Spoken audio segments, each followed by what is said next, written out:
Ayan, magandang hapon. At syempre, andito pa rin tayo sa Davao. Hapon na nagtutur pa rin tayo. So, nagdumaan din naman muna kami ngayong hapon para magka-coffee break. Sinubukan natin ng Dorian Hot Choco. Sarap. Dito kami ngayon sa, ano bang ito? Ang kainan to. Ngayon, kainan kasi yun eh.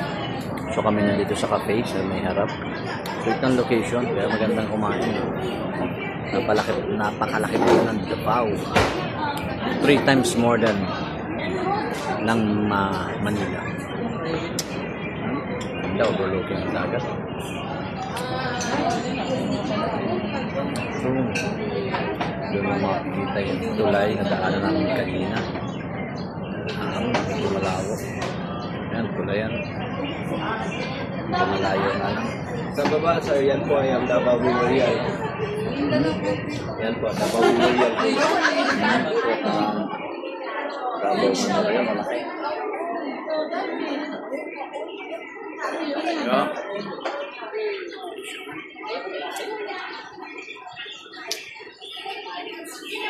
Ma-dinner na pala tayo after. Try natin ang ating ano ba yan? Napakasarap. Pagkatapos ng dinner, masaan na. Wala pa tayong tulog dahil tayo pagkababa ng aeroplano diretso na rin tayo na naghihintay na poster at tayo na sabihin natin maghapon. So meron pa tayo hanggang mamaya. Tapos bukas matatawid naman tayo na sa Mal Island. Yun doon daw sa may likod ng building sa Mal Island. So sakay kami Oruro. So meron pa kami maghapon bukas. So sa isang araw uwi namin 11 pa ng gabi. So, makasabay pa ng Manila at maglalayas-layas pa kasama ang aking mga mababait na say hi naman dyan sa akin. Ito na ang aking ganda at wapo. Kuya. So, yun lang ang taga-people tayo.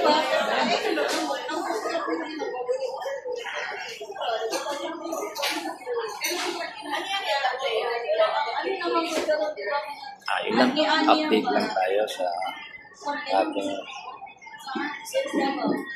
tour dito sa Davao. Magandang hapon. Malabas ng antok, wala pang tulog. Gandang hapon.